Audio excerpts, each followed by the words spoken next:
ভগবান শ্রীকৃষ্ণ খেলা করছেন, আর তার তো খেলার অন্ত নেই।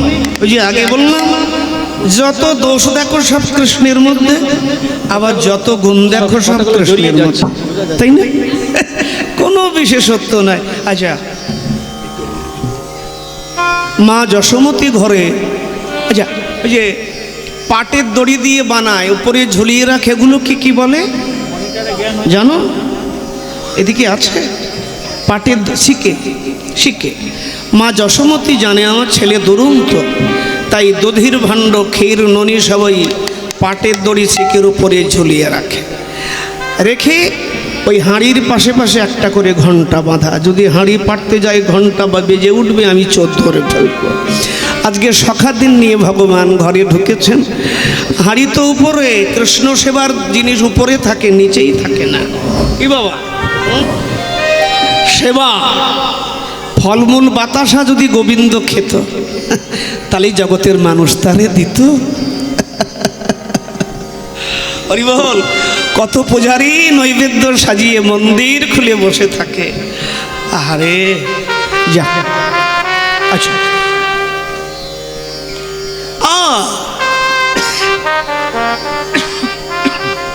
চলো আমায় কাঁধে করো, একজনের কাঁধে আর একজন, আর একজনের কাঁধে আর একজন, এইভাবে সবার উপরে তোমাদের কৃষ্ণ শ্যামরায়। যখন হাড়ির কাছাকাছি ঘন্টা, তুই এখানে বলে তোমার মা বেঁধে দিয়েছে। আচ্ছা খবরদার, সাবধান করলাম, বাজবি না। ঘন্টা বলে, না প্রভু আপনি বলছেন আর বাজতে পারি, আপনি বাজালেই বাজে, না বাজালে না বাজছি, না বাজবো না। ভগবান হাঁড়ি পেড়েছেন, সখাদেরকে ননি সেবা দিয়েছেন। শুধু সখারা না, জানলার পাশে ময়ূরী, বানরী সবাই এসে ভিড় জমিয়েছে। প্রভু প্রসাদ না পেলে জীবনটা যে অবসাদে ভরে যাবে। কি আজকাল আমরা প্রসাদের আদর সবাই করি, কিন্তু জীবনটা যে ভগবানের দো একটা প্রসাদ বাবা, এটা কেউ ভাবে না। ভাবে? হ্যাঁ ভাবে? বলো, জীবনটাকে প্রসাদ ভাবো। আমার কাছে প্রসাদের কোনো গুরুত্ব নেই, আমার কথায় রাগ করো না। আরে আমি তো ঘেউ ঘেউ করবো, না হলে ঘেউ ঘেউ করবে কে? আমরা প্রত্যেক কীর্তনিয়া, আরে আপনাদেরটা খাই, আপনাদের পেছনে ঘেউ ঘেউ করবো না তো জাপান ইংল্যান্ডে গিয়ে ঘেউ ঘেউ করবো? উত্তর দাও। শোনো, প্রসাদ নিচ্ছ যেমন ভক্তি করে মাথায়, ঠিক প্রসাদের মতোই জীবনটাকে ভাবো। জীবনটা দেওয়া ভগবানের একটা প্রসাদ। এই প্রসাদকে কখনো বিষাদগ্রস্ত করো না, তাহলে জীবনে কিচ্ছু হবে না মায়েরা। কি গো বলো, হবে? প্রসাদ। আচ্ছা প্রভু প্রসাদ দিন, সবাইকে প্রসাদ দিয়েছেন। ওই তুমি তো সেবা করলে না, বললে আমি হাত লাগিয়েছি, আমি যখন নিতে দিচ্ছি, আমি মুখে না দিলেও সেটা প্রসাদ। ভগবান যেটা হাতে করে দেন সেটাই প্রসাদ। আচ্ছা বেশ, এবার সবাইকে দেওয়ার পর এবার ননি থেকে ননি নিয়ে ভগবান যখন মুখে দিতে যাবে, অমনি ঘন্টা টং টং টং।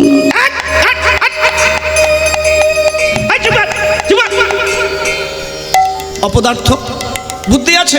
এই যে প্রতিজ্ঞা করলি যে আমি কোনোদিন বাঁচবো না। ঘন্টা বললেন, প্রভু রাগ করবেন না। আচ্ছা আপনি হাঁড়ি পেড়েছেন, আমি বেজেছি, বললেন না। সখাদেরকে ননি সেবা দিয়েছেন, বেজেছি, ভগবান বলল না। পশু পাখি সবাইকে প্রসাদ দিয়েছেন, বেজেছি, ভগবান বললেন না।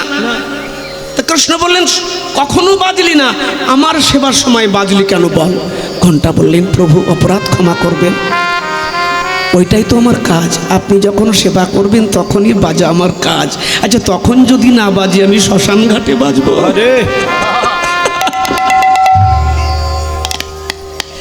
সারা বৃন্দাবন জুড়ে তার কত লীলা। আজকে বনে খেলা হচ্ছে, খেলতে খেলতে সুবলের বদন।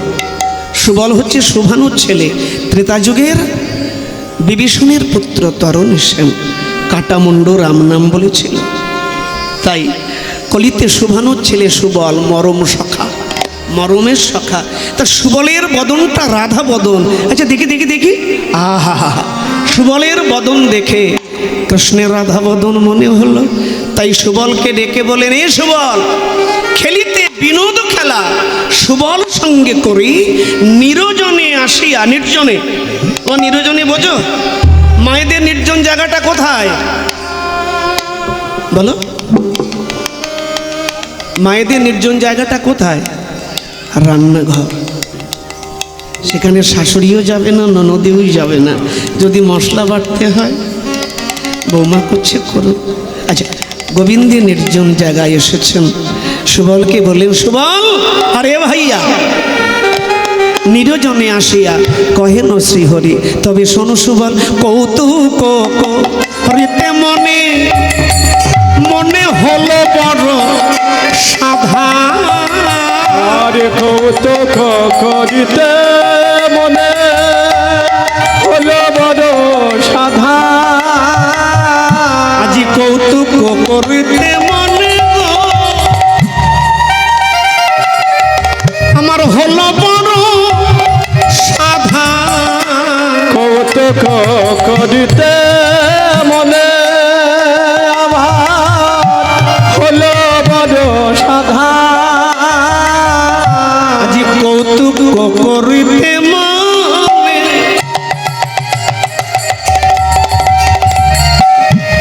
হলো বড় সাধা।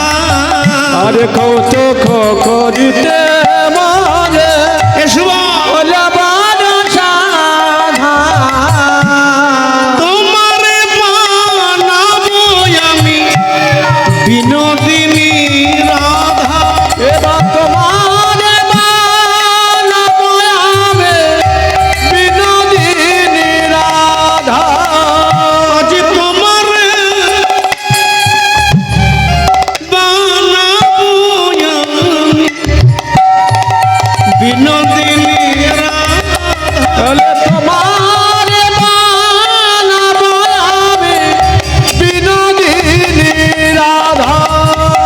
আজ তোরে আমি রাধা বানাবো। বলে তোদের আমি রাধা বানাবো। বলি ওরে মামার প্রাণের সখা, আজ তোরে আমি রাধা বানাবো। বলে ওদের আমার প্রাণের সখা, ভাইয়া, আমি রাধা বানাবো। তোমারে বানাবো আমি বিনোদিনী রাধা। বলে তোমার বানাবো আমি বিনোদিনী রাধা। এই সুবলা, সুবলা, সুবল বলছে, বল ভাই কানাই, এই আজকে তোকে আমি রাধা বানাবো। সুবল বলেন, বলিস কি? কৃষ্ণ বলেন, হ্যাঁ, তোর মুখটা ঠিক আমার রাধারানীর মতো। তোকে দেখলে আমার মনের মধ্যে রাধারানী ভেসে যায়। তাই তোকে আজকে শাড়ি পরিয়ে আমি তোকে রাধা বানাবো। কেন কেন কেন কেন তুই জানিস না? তুই জানিস না? তুই জানিস না? না, জানি না। কেন বানাবি আমাকে রাধা? কৃষ্ণ বললেন, শোন, এই আমার রাধাকে সবাই কলঙ্কিনী বলে। আমায় ভালোবাসে বলে রাধা কলঙ্কিনী, রাধা কলঙ্কিনী, তাই না? রাধাকে সবাই কলঙ্কিনী বলে। আজকে আমি এমন একটি লীলা করব বৃন্দাবনে, যে লীলা হবে চমৎকার, রাধার আর কোনো কলঙ্ক গায়ে ঘেঁষতে পারবে না। সুবল বলেন, ব্যাপারটা খুলে বলতো। আচ্ছা, আমার বোন রাধার সঙ্গে তোর সম্বন্ধটা কি? তোর প্রেমিকা? তুই তার প্রেমিক? স্বামী না, পতি না, পত্নী না, প্রেমিকা নয়, তাহলে রাধা কে? ও শ্যাম, বল, রাধা তোর কে? কৃষ্ণ বললেন, সুবল রে, রাধাকে জানিস? সে যে আমার গুরু হয় রে। সে যে আমার গুরু হয় গো। সে যে আমার গুরু হয় রে। বলে সে যে আমার গুরু হয় রে। ভজনের গুরু, সাধনের গুরু, সে যে আমার গুরু হয় রে। বলে ভজনের গুরু, সাধনের গুরু, সে যে আমার গুরু হয় রে। বৃন্দাবনের কল্পতরু, সে যে আমার গুরু হয় রে। বলে বৃন্দাবনের কল্পতরু, সে যে আমার গুরু হয় রে। কি পরিষ্কার রাধা তোর গুরু? বললেন হ্যাঁ। রাধা আমার প্রেম গুরু, আমি শিষ্য নট। যেমন আমায় নাচায়, মায়েরা খুব সাবধানে শুনবে কেমন, এ কথা শুনতে গেলে শরীর সোজা করতে হবে। এখানে বসে মুখে কিছু দেওয়া যাবে না, অন্য মনস্ক হওয়া যাবে না, তাহলে আর নাম অপরাধ ধরবে। দেখবি অনেকে হরির বাসরে জায়গায় জায়গায় দেখি, হরির বাসর ফাঁকা হলো তো এমন বাদাম গিলেছে যে হরির বাসরে বাদামের ঘোষাই ভর্তি। আচ্ছা, এইসব মানুষের কি হবে বল? ওই জন্য বলি না, কলিকালের মানুষের ভক্তি আছে কিন্তু কাণ্ড জ্ঞান নেই, এই জন্যে আমরা দুর্বল হই। হ্যাঁ, হরির বাসর মানে চাট্টিগানি কথা নয়। এখানে আসবে শ্রদ্ধা আচারে। এখানে আসার সময় সিংহ দরজা দিয়ে যখন ঢুকবে, সমস্ত কিছু বাইরে ঝেড়ে ফেলে একনিষ্ঠ হয়ে হরিমুখী হয়ে হরিমতি হয়ে এখানে চুপচাপ বসবে। দেখবে কথা বিন্দু বিন্দু বুঁদ বুঁদ ভেতরে যাচ্ছে, হৃদয় সরোবর প্রেমে গতগত হয়ে যাচ্ছে। হৃদয় গৌর হরি বল। খুব সাবধানে এখানে বসে শুনতে হবে, ভেতর থেকে খালি হয়ে, ঠিক না বাবা? খালি হয়ে শুনতে হবে, তাহলেই কথা মনোনিবেশ করবে। কথা, এ কথা সেই কথা গো, সেই মধুর কথা। রাধা আমার প্রেম গুরু। রাধাকে আজকাল দেখো, রাধারানী নিয়ে সমুদ্রের পারও মাতাল হয়েছে। সমুদ্রের পার তারাও মাতাল হয়েছে, যারা কিচ্ছু জানে না। সনাতনের কোনো সংস্কৃতি তাদের জানা নেই, কিন্তু তারাই আজকে রাধার নামে পাগল। রাধা, এই ধাটাকে আগে আনো, রাটাকে পরে দাও। কি হচ্ছে? ধারা। ধারাকে জানো কি? ধারা সর্ষের তেল। তেল জগতের সব খাঁটি। ভালো ভালো দেখবেন সেলিব্রিটি যারা সব তেলের অ্যাডভার্টাইজ দেয়, এই তেল খান হার্ট ভালো থাকবে, আবার তাদেরই হার্টের গন্ডগোল বেশি হয়।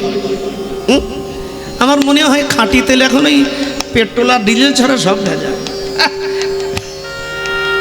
একটু সাবধানে চলো, নিজেকে বোঝার চেষ্টা করো, পাশে যিনি বসে আছে তাকে বোঝার চেষ্টা করো, তবেই জগতে শান্তি পাবে, তবেই সুখী পাবে। তুমি একা বোঝো তা বললে তো হবে না বাবু, তা বললে হবে না। তুমি আমাকে বোঝাও, তবে তো বুঝবো। মায়েরা, রসিক ভক্তমণ্ডলী, ভাবগ্রাহী জনার্দনের চরণের একনিষ্ঠ আমার সেবক বৃন্দ। এ রাধা কে? কেই রাধা? সংক্ষেপে একটু বলি, এগুলো জানা দরকার। রাধা কৃষ্ণের প্রেমিকা নয়, পত্নী নয়। কেই রাধা? নন্দের নন্দন কৃষ্ণ, নায়ক শিরোমণি, নায়িকার শিরোমণি রাধা ঠাকুর রানী। আহ্লাদিনী সার প্রেম, প্রেমের সার ভাব, ভাবের পরমাকাষ্ঠা, নাম মহাভাব। সেই মহাভাব স্বরূপিণী রাধা ঠাকুর রানী সর্বগুণ জগন্নিবাস। অনামী, যার একটা নাম হচ্ছে অনামী, সেই অনামী যার কোনো নাম নেই, সেই অনামী তত্ত্বকে আনন্দ সাগরে নিমজ্জিত করার জন্যে যতগুলো গুণের দরকার, সমস্ত গুণের অধীশ্বরী আমার বৃষভানু রাজনন্দিনী। তাই তো পদাবলী কীর্তন করেছেন মিঠা সুরে, রায় রসের ঘরের গিন্নি, রসের ঘরের গিন্নি। ভগবান যখন সমুদ্র মন্থন হলো, 14টা বস্তু পাওয়া গিয়েছিল, প্রত্যেকেই জানেন, তার সঙ্গে অমৃত। এই অমৃত বন্টনের সময় ভগবান যখন মোহিনী মূর্তি ধারণ করলেন, এই মোহিনী মূর্তি দেখে রাক্ষসগণ দেবতাগণ তো চাটিগানি কথা, কিরূপ কিরূপ কিরূপ। এই বলে, যদি আমার শয্যার সঙ্গিনী হতো, ওভাবে যদি আমার পত্নী হতো, ওভাবে আমার প্রেমিকা হতো। সবার মনের একটা কামনাই ভগবানকে দেখছে, কিন্তু দেবতাদের মধ্যে একজন, একমাত্র সূর্য ভগবানের রূপ দেখে মনে মনে চিন্তা করলেন, ওগো তুমি যদি পুত্রী রূপে, কন্যা রূপে আমার ঘরে আসতে, আমি যদি তোমাকে, হে সুন্দরী, আমি যদি তোমাকে পুত্রী রূপে, কন্যা রূপে পেতাম, আমার পিতৃজন্ম ধন্য হতো। অমৃত ভাগের পর ভগবান সূর্যদেবকে বললেন, সূর্যদেব আমি বড় খুশি। কেন প্রভু? তোমার যে চাওয়া, সবার অন্তরের কামনা ছিল আলাদা, তোমার যে পবিত্র চাওয়া বাৎসল্য রস, আমি বড় প্রীত হয়েছি, আমি বড় আনন্দিত হয়েছি। তোমার বাসনা পূর্ণ হবে কবে প্রভু? আগত দাপর লীলায়, দাপরের শেষ ভাগে লীলায় থাকবো 125 বছর। আবির্ভূত হব কংসের কারাগারে, যমুনার কুলে গোকুলে মিঠা জলে জীবন শুরু করব, আর শেষের সিঁড়িতে, শেষের ধাপ জীবনের অন্তিম পর্যায়ে যমুনার কুলে মিঠা জলে জীবনকে শুরু করব। একেবারে শেষে দ্বারকার নোনা জলে নিজেকে বিসর্জন দেব। হে সূর্যদেব, বৃন্দাবনে গোকুলে তুমি বৃষভানু রাজা হয়ে যাবে, তোমার রাজত্ব থাকবে। রাভেল, রাধারানীর জন্মস্থান বর্ষানা নয়, বর্ষানা হচ্ছেন রাধারানীর বাবার কাছারি। দেখবেন ওখানে পাশে গ্রাম আছে রাভেল, রাভেল গ্রামের রাজা। আর তোমার ঘরে এই যে মোহিনী রূপ, আমার সত্তা, আমার শক্তি, মোহিনী রূপে, কন্যা রূপে, বৃষভানু রাজার কন্যা রূপে আমি তোমার ঘরে আবির্ভূত হব। সেই তত্ত্ব নিয়ে বৃন্দাবনে করব লীলা চমৎকার। এবার বোঝা গেল রাধাকে, মায়েরা মাথা বোঝা গেল। সূর্যদেবকে ভগবান বলেছিলেন এই মোহিনী রূপে, যে রূপ দেখলে এই শক্তি রূপে আমি তোমার ঘরে কন্যা হয়ে যাব। হ্যাঁ, গিয়ে সেদিন সেই রাধাকে নিয়ে আমি বৃন্দাবনে রসলীলা করব। যেই রাধা সেই কৃষ্ণ। আবার অনেকে বলে রাধা রাধা করি জগৎ মাতোহারা, ভাগবতে তো কোথাও রাধার নাম নেই, থাকবে কি করে? বৈষ্ণব জগতের আচার্য বরেণ্য শ্রীলয় শ্রীযুক্ত সুখদেব গোস্বামী পাদ, পাণ্ডুবংশ কুলতিলক আচার্য বরেণ্য শ্রীলয় পরীক্ষিত মহারাজকে যখন ভাগবতীয় কীর্তন করছিলেন, পরীক্ষিত জিজ্ঞাসা করছেন ম্রিয়মান জীবের কর্তব্য কি? গোস্বামী পাদ তখন বলেছিলেন যে বলছে একটু ধৈর্য রাখুন, আপনি তো বসে থাকতে পারবেন? প্রতিজ্ঞাবদ্ধ বলে, হ্যাঁ, আমি 7 দিন আহার নিদ্রা সব কিছু, প্রিয়জনের সঙ্গে মেলামেশা করা সব বন্ধ করে আমি একনিষ্ঠভাবে ভগবানের কথা শুনবো। ভগবানের কথা শুনতে গেলে সবাই তো এলো না, এখানে এসেছে, রাস্তাঘাটে কতজন ঘুরছে, সবাই এলো, বাড়ি কতজন বসে আছে, শুয়ে আছে কতজন, তবু আসেনি।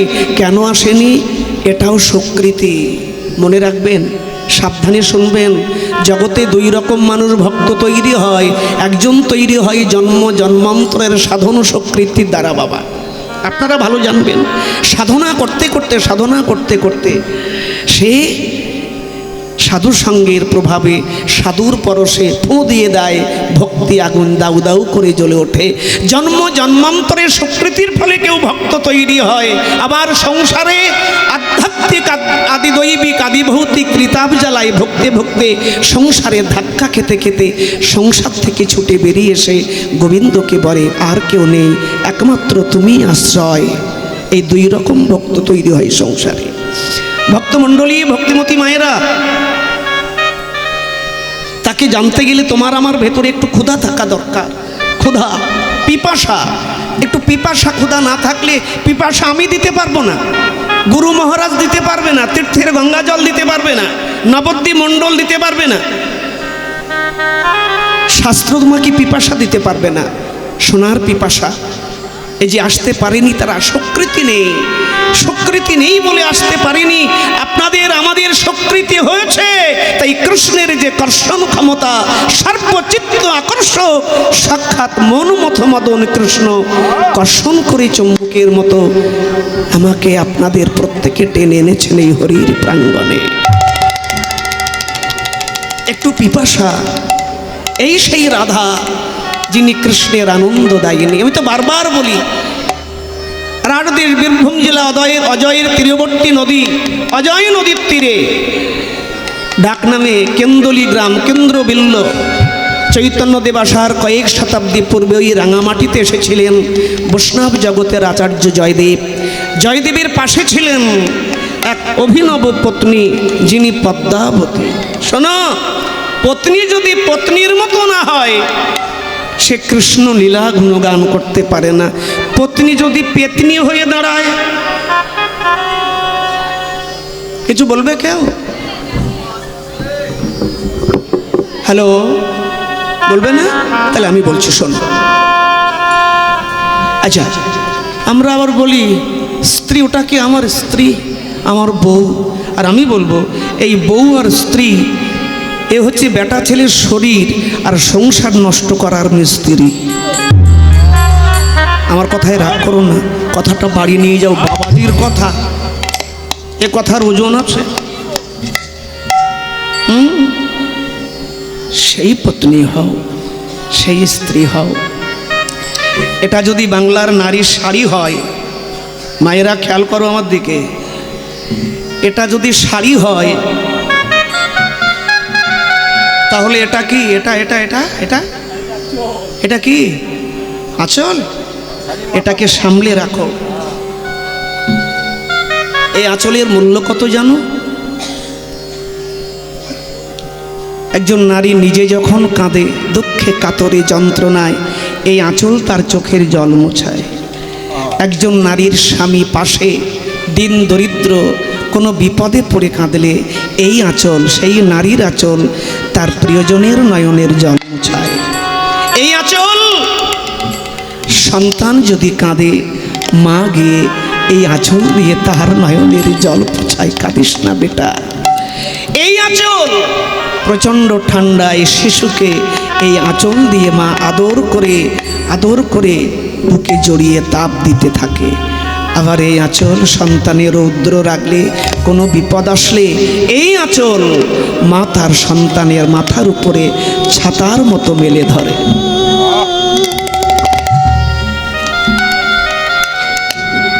তৈরি হতে শেখো। সংসারের মধ্যে মাথা গুজে খালি গুজ গুজ গুজ গুজ করা কিসের দরকার? ঘর থেকে বেরো, বাইরে বেরো, বাইরে বেরোতে শেখো, জগৎ দেখতে শেখো, নিজেকে বোঝো। কাউকে বোঝার আগে, কাউকে বোঝার দরকার নেই, আগে নিজেকে বোঝো, নিজেকে পাল্টাও। কাউকে পাল্টাতে যেও না, আগে নিজেকে পাল্টাও। কেউ আমাকে কাঁদালো, আমি কেঁদে ফেললাম। কেউ আমাকে হাসালো, আমি হেসে ফেললাম। কেউ আমাকে রাগিয়ে দিল, আমি রেগে গেলাম। বাড়িতে দামি টিভি কিনে, টিভি রিমোট হাতে নিয়ে ইচ্ছা মতো কার্যক্রম দেখছো, চ্যানেল পাল্টাচ্ছ। এখানে একবারে মাথা থেকে মাথা 1 থেকে 100 চ্যানেল পাল্টাচ্ছ। আজকাল তো টিভি গৃহদেবী। আরে পাগলা, টিভির রিমোট হাতে নিয়ে চ্যানেল পাল্টাচ্ছ, মন মতো কার্যক্রম দেখছো। আর নিজের জীবনের কন্ট্রোল রিমোট অন্যের হাতে দিয়েছ। বন্ধু, কি করে ভজন হবে? কি করে তুমি একজন ভক্ত তৈরি হবে?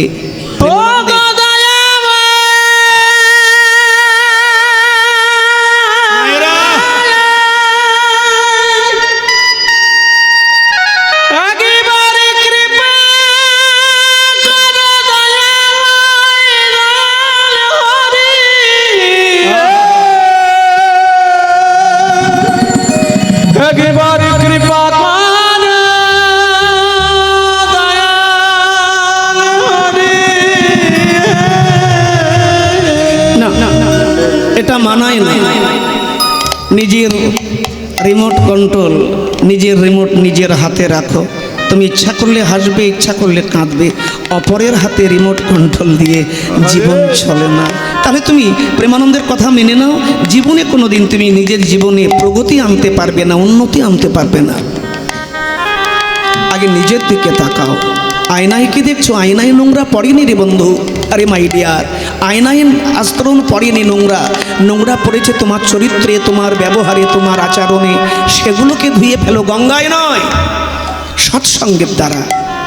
সতের কাছে বসে ভগবানের কথার মধ্যে দিয়ে, ভগবানের লীলা চরিত্রের মধ্যে দিয়ে এসো। বাথরুমে স্নান করবে শাওয়ারের জলে, শ্যাম্পু সাবান দিয়ে শাওয়ারের জলে নিজেকে পরিষ্কার করবে। বাথরুমে পরিষ্কার হবে নলের পানি, আর হরির বাসরে পরিষ্কার হবে সাধুগুরু বৈষ্ণব আর শাস্ত্রের বাণী। এসব ধুয়ে ফেলি, ভেতর ধুয়ে ফেলি। বাইরে দেখে কি হবে? বাইরে কিচ্ছু নেই। কুম্ভের মেলা দেখলে কি দেখলে? বলো কি আছে? খালি হই হুল্লো। যাও যাও, তবু যাও। ধর্মের অঙ্গকে হেলা করলে হবে না, যেতে হবে, ভিড় জমাতে হবে, ভিড় করতে হবে। কারণ ধর্মকে রক্ষা করতে হবে। আমি আমার ধর্মকে রক্ষা না করলে আমার ধর্ম আমাকে কোনোদিন রক্ষা করবে না। কি করবে? করবে না। এসো এসো একটু পাল্টাই, সংসারকে না, জগৎকে না,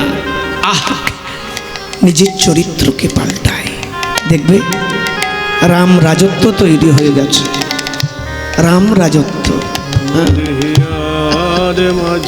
কি গো, ভগবান বাইরে নয়, গয়া কাশী বৃন্দাবন এখানে সেখানে কি দেখবে? প্রেমানন্দের কথা বাড়ি নিয়ে যাও, কাজে লাগবে কিচ্ছু নেই। তবে তো যাওয়ার দরকার একবার। বাইরে দেখা অনেক হয়েছে, এবার বাইরের দেখা বন্ধ করে এসো।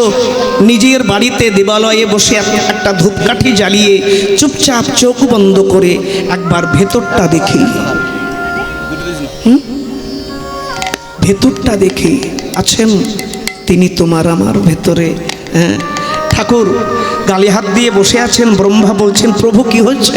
বলে কি আর হবে, দেখো দামি দামি মন্দির বানিয়েছে, 10 টাকার একটা আপেল, 5 টাকা লেবু, 10 টাকার একটা ধূপকাঠি, এই 30-35 টাকার সরঞ্জাম দিয়ে এত বড় বড় ফর্দ সব আমার হাতে ধরায় সকাল থেকে। আচ্ছা, আমার মন্দিরের দুয়ারে ছেঁড়া জামা, উস্কো পুস্কো চুল, গায়ে মাটি কাদা নিয়ে ছিদ্র বাটি নিয়ে একজন ভিক্ষা করছে, আর একজন প্রেমানন্দের মতো দামি দামি পোশাক পরে, হাতে বরণডালা নিয়ে, কেউ বা ফুল মালা নিয়ে দামি পোশাক পরে আমার মন্দিরের ভেতরে গিয়ে ভিক্ষে চাইছে।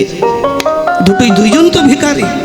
বাটি নিয়ে যিনি মন্দিরের দুয়ারে মাটিতে বসে আছে রৌদ্রে, তিনিও ভিখারি, আবার দামি পোশাক পরে মন্দিরের দুয়ারে যিনি গেছেন তিনিও ভিখারি। এক ভিখারি একটা বোর্ডে লিখেছেন আমি অন্ধ, আমাকে কিছু সহযোগিতা করুন।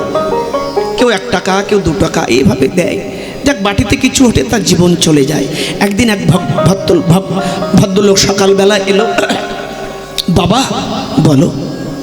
আচ্ছা, আমি আপনার বাটিতে 100 টাকা দিলাম, খুশি আমি, ঈশ্বর আপনার কল্যাণ করুক। আচ্ছা, আমি আপনার এই বোর্ডের লেখাটা এরকমই থাকবে, কিন্তু শব্দগুলো আমি আলাদা করব, আমি 100 টাকা তার জন্যে দেব। আচ্ছা, তুমি যা ভাল লাগে লেখো। বেশ, লিখে দিয়ে 100 টাকা দিয়ে বাটিতে চলে গেছেন। আজকে আর 1 টাকা 2 টাকা না, আজকে 100 টাকা, 500 টাকা, 200 টাকা, 10 টাকা, 20 টাকা, 50 টাকার নোট সামনে ভর্তি হয়ে গেছে। অন্ধ দেখছে ব্যাপারটা কি। আরে পাগল, এমন কি লিখেছিস যে আমার জীবনে মিরাক্কেল হয়ে গেল? এমন কি লিখেছিস? বাড়ি চলে গেছে। তারপর দিন সকালবেলা আবার স্নান করে এসে বসেছে সেই লেখাটা নিয়ে। কে যেন এলো কাছে, বুট পাই দিয়ে ঠকর ঠকর শব্দ। অন্ধ স্মৃতিশক্তি চিনতে পারলেন, তুমি সেই না? বলেন হ্যাঁ বাবা। পাগলা, আমার লেখার তোমার লেখা এমন কি লিখেছ রে পাগলা, আজ থেকে আমার জীবনের মোড় ঘুরে গেল। বাবা বেশি কিছু লিখিনি, আপনি লিখেছিলেন যে আমিও তাই শব্দগুলো পাল্টিয়েছি। আপনি লিখেছিলেন আমি অন্ধ, আমাকে কিছু সাহায্য করুন। আর আমি লিখেছি আজকে প্রভাতটা কত সুন্দর, আজকে সকালটা কত সুন্দর, কিন্তু ভগবান আমার দেখার সৌভাগ্য দেননি। দেখো দেখো, আপনি লিখেছিলেন আমি অন্ধ, আমাকে কিছু সাহায্য করুন, আর আমি লিখে দিয়েছি আজকে প্রভাতটা কত সুন্দর, কিন্তু পরমাত্মা আমার দেখার সৌভাগ্য দেননি। একটু পাল্টাও, একটু বোঝো। তাই তুমি রাধাকে পাবে। সুখদেব গোস্বামী পাদ বলতে বলতে তিনি ইচ্ছাকৃত ভাগবত বক্তা, তিনি ভাগবত আলোচনার সময় ইচ্ছাকৃত নাম উচ্চারণ করেননি। তিনি জানেন রাধা নামের মধ্যে এমন মাধুরী, তিনি একবার রাধা বলে 7-8 দিন, 3 মাস 2 মাস অজ্ঞান হয়ে পড়ে থাকতেন। তিনি জানতেন গোস্বামী পাদকে আমাকে পরীক্ষিতকে কথা শোনাতে হবে টানা 7 দিন, ব্রহ্মশাপগ্রস্ত। এই মুহূর্তে যদি আমি রাধা তত্ত্ব নিয়ে আলোচনা করি, আমি তো অজ্ঞান হয়ে যাব, সংজ্ঞা হারাবো, তাহলে কথা বলবো কি করে? তিনি ইচ্ছাকৃত রাধার নাম ভাগবতে কোথাও উচ্চারণ করেননি। আরে ভজনটা তো গোপন, চিৎকার করে বলবো ভারতের বৈষ্ণব জগৎকে, রসালো জগৎকে, কীর্তন জগৎকে কোথায় পেতে এই রাধা কৃষ্ণের নায়িকা তত্ত্বের অপূর্ব রসালো আস্বাদন, এই প্রেমময় ভাব জগতের অভিনব মিলন কোথায় পেতে, কোথায় ভেসে যেতে? বাইরে অজয় তীরবর্তী গ্রামে যদি আমার জয়দেব না আসতেন, সে যদি রচনা না করত গীত গোবিন্দম, বৈষ্ণব জগৎ, তত্ত্ব জগৎ, কীর্তন জগৎ, রাধাকৃষ্ণের এই নায়িকা তত্ত্বের স্বাদ হতে আমি গলাবাজি করে বলবো আমরা চিরবঞ্চিত হয়ে যেতাম। ভগবান গোপন জায়গা আছে, যাবে? সবাই তো তীর্থ খুঁজবে, মন্দিরে খুঁজবে। প্রত্যেক ধর্মের মানুষের প্রত্যেকের একটা নিজ নিজ প্রার্থনা কেন্দ্র রয়েছে। হিন্দু মন্দিরে যাচ্ছে, মুসলমান মসজিদে যাচ্ছে, শিখ ধর্মের মানুষ গির্জায় যাচ্ছে। ভুল হচ্ছে, যারা খ্রিস্টান তারা গির্জায় যাচ্ছে, যারা শিখ ধর্মের মানুষ তারা গুরুদ্বার যাচ্ছে। যাচ্ছে তো সবাই মঠ মন্দিরে, গুরুদ্বারে, গির্জায়, কিন্তু মন্দিরে গিয়ে মানুষের পরিবর্তন হচ্ছে কি বাবা? আমার কথায় রাগ করবেন না, এটা আমার একটা নিজের জায়গা, এই জন্য জোর গলায় কথাগুলো বলতে পারি। যেখানে আমি জোর গলায় কথাগুলো বলবো, কারণ বলার আমার অধিকার আছে, জগৎ আমাকে অধিকার দিয়েছে, না হলে বলবো কেন? এই জন্য তো বারবার বলি, আমি বারবার বলতে চাই, চিৎকার করে চেঁচিয়ে বলতে চাই। আমাকে সবাই বলে, বাবাজি সবাই এত মিঠা মিঠা সুরে কীর্তন করে আর আপনি এত চিল্লান, আমরা কষ্ট হয় না? আমি হয় বই কিরে পাগলি, আগে মিঠা সুরে কীর্তন করেছি, এখন দেখলাম না ঘেউ ঘেউ করলে মানুষ শুনবে না, কারণ আমি তাদের খাই। বাড়ির একটা পোষা কুকুরকে যদি আধখানা পোড়া রুটি দাও, পচা পান্তা দাও, নুয়ে যাওয়া মুড়ি দাও, সেই নুয়ে যাওয়া মুড়ি, পচা পান্তা, পোড়া রুটি খেয়ে আপনার বাড়ির কুকুরটা সারা রাত ঠান্ডা মাটিতে শুয়ে আপনার বাড়ির দুয়ারে ঘেউ ঘেউ করে মালিকের সম্পত্তি পাহারা দেবে। একটা কুকুর যদি মালিকের পোড়া রুটি খেয়ে মালিকের প্রাধান্যতার জন্যে দৌড়ে শুয়ে ঘেউ ঘেউ করে মালিকের সম্পত্তি পাহারা দিতে পারে, আমরা কীর্তন জগৎ, আমরা কীর্তনিয়া, আমাদের খাওয়াচ্ছে কে? আপনারাই খাওয়াচ্ছেন, যা বিলাস সব আপনারাই যোগাচ্ছেন, আমাদের অন্নদাতা। তা বলুন দেখিনি, আমরা ঘেউ ঘেউ করবো না তা কে করবে? উত্তর দাও, উত্তর দাও আমার কথা, কে করবে ঘেউ ঘেউ? এই জন্যে বারবার আপনাদের ঘেউ ঘেউ করি, নাহলে ভগবানের কাছে গিয়ে কি বলবো? এ তোর বলার জায়গা ছিল, প্রেমানন্দ বলিসনি, আমি চেঁচিয়ে বলবো প্রভু আমি বলেছিলাম, কিন্তু আমার কথা কেউ শোনে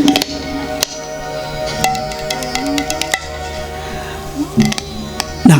মঠ মন্দিরে মসজিদে গির্জায় গিয়ে একটু পরিবর্তন হয়ে এসো, একটু মানুষ হয়ে বেরিয়ে এসো, কারণ দেবতার কাছে গেলে দানবতা নষ্ট হয়।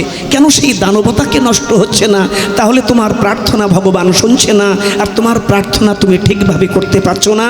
তোমার এই নমস্কারের মধ্যে এখনো চমৎকার এসে দাঁড়ায়নি, তোমার নমস্কারের মধ্যে একটু চমৎকার দরকার, তবেই তো তুমি তার করুণা পাবে। ব্রহ্মা তুমি তো মানুষ সৃষ্টি করেছো, তাহলে কোথায় গিয়ে লুকাবো এই মানুষের ভয়ে? ব্রহ্মা বললেন, প্রভু মানুষ সব জায়গায়, তীর্থে, মঠ মন্দিরে, গির্জা, এখানে সেখানে তোমায় খুঁজবে, একটা গোপন জায়গা আছে সেখানে মানুষ কোনোদিন খুঁজবে না। কোথায়? অন্তরের অন্তরস্থলে। তাই তো গুরু লিখেছেন, সবাই গায়। আমার মনে হয় কবিগুরু রবীন্দ্রনাথ বেঁচে থাকলে আজকে কি খুশি হতেন, কীর্তনিয়াদের মুখে মুখে তার লেখা গান বৈষ্ণব পদাবলীর মধ্যে জায়গা করে নিয়েছে। আমি গাই না, দু এক সময় গাওয়ার চেষ্টা করি, একটু গাই, দু এক গুণ গাই, গাইব। আবার বলেন আমাকে গাইতে কি খারাপ লাগে বাবা? আচ্ছা গাই, না হলে আবার রাগ করবেন। আমার হিয়ার মাঝে লুকিয়েছিল, দেখতে তোমায় পাইনি, আমি দেখতে তোমায় পাইনি। আমার হিয়ার মাঝে লুকিয়েছিলে, কোথায়? বাইরে।